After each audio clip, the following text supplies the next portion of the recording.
Aujourd'hui, on va faire un blues majeur en La, en 12 mesures, un quick to four particulièrement.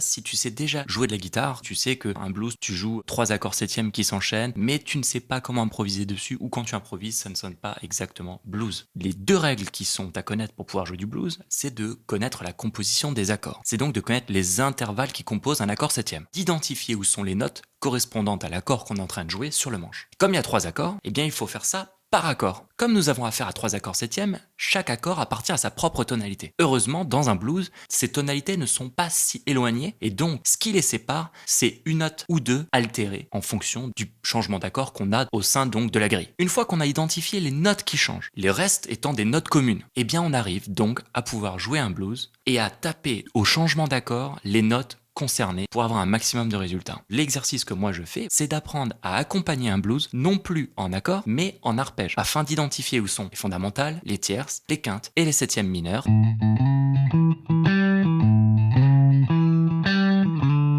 de chaque accord. Par mesure, on va avoir donc ça.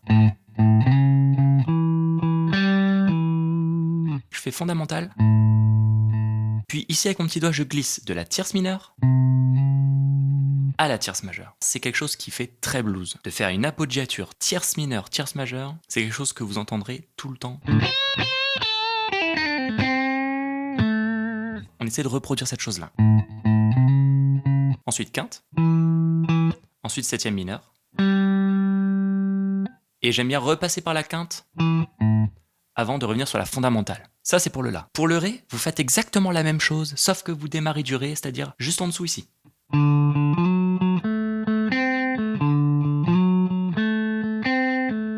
Et pour le Mi, sur la corde de La, vous décalez à la septième case et vous refaites exactement la même chose.